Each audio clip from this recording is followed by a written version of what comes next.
চারা রোপণের পর ধানের জমির হালকা সবুজ হয়ে উঠলে কি বাম্পার ফলন নিশ্চিত, নাকি ঠিক এই সময়ে করা ছোট্ট একটি ভুল আপনার পুরো মৌসুমের হাড় ভাঙা খাটুনি আর স্বপ্নকে শেষ করে দিতে পারে? অনেক চাষি ভাই মনে করেন শুধু ইউরিয়া ছিটানোই সারের কাজ, কিন্তু সত্যটা হলো সঠিক সময়ে সঠিক সারের কম্বিনেশন না দিলে ধান গাছে পর্যাপ্ত কুশি গজায় না, কাণ্ড দুর্বল হয়ে যায় আর পরবর্তীতে সামান্য বাতাসে পুরো ধান গাছ নুয়ে পড়ে। আজকের এই ছোট্ট একটি ভিডিওতে আমরা জানব 1 বিঘা বা 33% আমন ধানের জমিতে প্রথম চাপানে ঠিক কোন সার কতটুকু পরিমাণ দেবেন এবং কেন দেবেন সে সম্পর্কে। চলুন কৃষির এই বৈজ্ঞানিক রহস্যটি একদম সহজ ভাষায় উন্মোচন করি। সম্মানিত চাষি ভাইয়েরা, প্রথমে আসা যাক সবচেয়ে গুরুত্বপূর্ণ প্রশ্নে। প্রথম চাপান সার কখন দেবেন? ধান চারা রোপণের ঠিক 15 থেকে 20 দিনের মধ্যে প্রথম চাপান দেওয়ার সবচেয়ে উপযুক্ত সময়। কেন? কারণ এই সময়ে চারার শিকড় গিরে ফেলে এবং নতুন কুশি ছাড়তে শুরু করে। মানবদেহে শৈশবের পুষ্টি যেমন পুরো জীবনের ভিত্তি করে দেয়, ধানের ক্ষেত্রে এই সময়টাও ঠিক তেমনই। তবে সার দেওয়ার আগে দুটি শর্ত মানতে হবে। 1, জমিতে হাঁটু পানি থাকা যাবে না আর মাটি শুষ্ক হওয়া চলবে না। হালকা ছিপছিপে ভেজা কাদার মাটির সার শোষণের জন্য সেরা। 2, সার দেওয়ার ঠিক 2 থেকে 3 দিন আগে জমি থেকে সব আগাছা পরিষ্কার করতে হবে, তা না হলে আপনার দামি সারের সিংহভাগ পুষ্টি আগাছাই খেয়ে ফেলবে। সম্মানিত চাষি ভাইরা, এবার আমরা জানবো 1 বিঘা বা 33% জমির সারের সঠিক ডোজ বা কী পরিমাণে প্রয়োগ করবেন সে সম্পর্কে। ইউরিয়া 10 থেকে 12 কেজি, MOP বা পটাশ অনেকে বলে লাল সার 5 থেকে 7 কেজি, জিঙ্ক সালফেট বা দোস্তা 1.5 থেকে 2 কেজি, সালফার বা জিপসাম 2 কেজি। এটা কিন্তু প্রয়োজন অনুযায়ী। এখন আসুন বুঝি এই সারগুলো গাছ কিভাবে কাজ করে। ইউরিয়া বা নাইট্রোজেন, এটা হলো ধানের ফুয়েল বা জ্বালানি। এটি গাছকে দ্রুত বড় করে এবং সবুজ সতেজ রূপ দেয়। MOP বা পটাশ, পটাশ হলো ধানের বডিগার্ড। এটি কাণ্ড শক্ত করে, শিকড় বহুদূর ছড়ায় এবং যে কোনো রোগ ও পোকামাকড়ের আক্রমণ সহ্য করার শক্তি দেয়। প্রথম চাপানে সামান্য পটাশ না দিলে কাণ্ড কখনোই মজবুত হয় না। জিঙ্ক বা দোস্তা, দোস্তাকে বলতে পারেন ধানের মাল্টিভিটামিন। আমন ধানের পাতায় ছোট ছোট বাদামি দাগ বা খাইরা রোগ রোধ করতে এবং দ্রুত কুশি বাড়াতে জিঙ্ক অপরিহার্য। সম্মানিত চাষি ভাইরা, এবার আমরা জানবো সার মেশানো ও ছিটানোর নিখুঁত পদ্ধতি। মনে রাখবেন, ইউরিয়া এবং পটাশ একসাথে মেশানো গেলেও জিঙ্ক বা জিপসামের সাথে দীর্ঘক্ষণ মিশিয়ে রাখা যাবে না। সার ছিটানোর ঠিক 10 থেকে 15 মিনিট আগে সব সারগুলো একসাথে ভালোভাবে মিশিয়ে ছিটিয়ে নিন।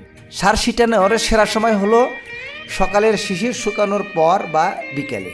ধানের পাতায় যদি শিশির থাকে তবে সার আটকে পাতা পড়ে যেতে পারে, তাই রোদের তাপে পাতার শিশির শুকালে তবেই জমিতে সুষম মাত্রায় সার ছিটিয়ে দিন। সম্মানিত চাষি ভাইরা, এবার প্রথম চাপানের সাথে আবশ্যকীয় পরিচর্যাগুলো জেনে নেওয়া যাক। তো তার আগে ছোট্ট একটা রিকোয়েস্ট, এখনও আপনারা যারা আমাদের এই চ্যানেলটি সাবস্ক্রাইব করেন নাই, অবশ্যই চ্যানেলটি সাবস্ক্রাইব করে আমাদের এই ছোট্ট পরিবারের সদস্য হন। আর অলরেডি যারা সাবস্ক্রাইব করেছেন আপনাদেরকে জানাই অসংখ্য অসংখ্য ধন্যবাদ। চলুন কথা না বাড়িয়ে আমরা মূল আলোচনা শুরু করি। সম্মানিত চাষি ভাইরা, সার দেওয়ার কাজ শেষ না, আসল পরিচর্যা তো এখনই শুরু। যেমন 1, সেচ ব্যবস্থাপনা। সার দেওয়ার পর অন্তত 2 দিন জমিতে হালকা পানি ধরে রাখুন যেন সার গলে শিকড় পর্যন্ত পৌঁছায়। এরপর অল্টারনেট ওয়েডিং অ্যান্ড ড্রয়িং, অর্থাৎ AWD পদ্ধতিতে পর্যায়ক্রমে পানি দিন এবং শুকান। 2, পর্যবেক্ষণ।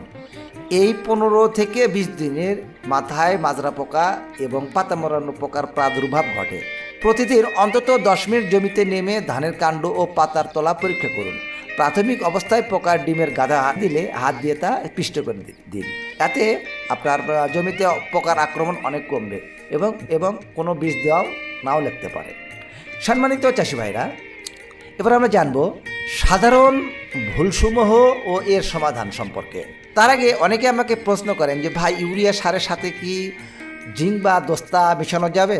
হ্যাঁ, অবশ্যই যাবে। তবে আমি ভিডিওতে প্রথমেই বলেছি, সার ছিটানোর 10 থেকে 15 মিনিট আগে ছিটিয়ে সে সারগুলো তাড়াতাড়ি আপনারা জমিতে ছিটিয়ে দেবেন। তার কারণ বেশিক্ষণ সময় থাকলে পরে তাদের রিয়াকশন হতে পারে। অনেক সময় অতিরিক্ত ভালোবাসায় কিন্তু ক্ষতির কারণ হয়ে যায়। আসুন জেনে নিই চাষি ভাইদের 3টি সাধারণ ভুল সম্পর্কে। অতিরিক্ত ইউরিয়া দেওয়া। গাছে অতিরিক্ত ইউরিয়া সার দিলে গাছ অতিরিক্ত নরম হয়ে যায়, ফলে বাতাসে হেলে পড়ে এবং পোকার আক্রমণ দ্বিগুণ বাড়ে। গভীর পানিতে সার দেওয়া। হাঁটু পানিতে ইউরিয়া দিলে তা ধুয়ে অপচয় হয়, গাছ শোষণ করতে পারে না। সময় মতো না দেওয়া। 30 থেকে 35 দিন পার করে প্রথম চাপান দিলে কুশির সংখ্যা বাড়ে না, শুধু লম্বায় বাড়ে। সম্মানিত চাষি ভাইরা, তাহলে পুরো বিষয়টির মূল কথা কী দাঁড়ালো?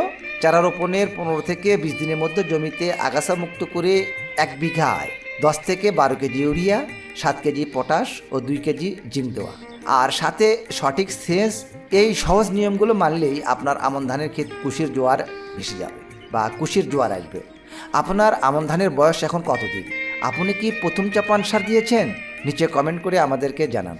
আর পরবর্তী পর্বে আমরা আনবো ধানের থোড়া আসার আগে দ্বিতীয় চাপানের গোপন ট্রিক্স, এ নিয়ে বিস্তারিত একটি ভিডিও। সেই ভিডিওটি দেখার আমন্ত্রণ রইল। ভিডিওটি ভালো লাগলে লাইক দিন এবং আমাদের কৃষি পরিবারের সদস্য হতে চ্যানেলটিকে অবশ্যই সাবস্ক্রাইব করুন। আর আজকের এই ভিডিওতে কোনো বিষয়ে বুঝতে অসুবিধা হলে অবশ্যই কমেন্ট বক্সে কমেন্টস করে জানাবেন। আমি চেষ্টা করব আপনাদের প্রশ্নের উত্তর দেওয়ার জন্য।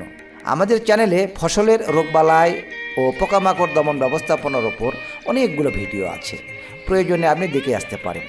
আজকের ভিডিও এই পর্যন্তই। কথা হবে পরবর্তী অন্য কোনো নতুন এক এপিসোডে। সে পর্যন্ত সবাই ভালো থাকুন, সুস্থ থাকুন। আল্লাহ হাফেজ।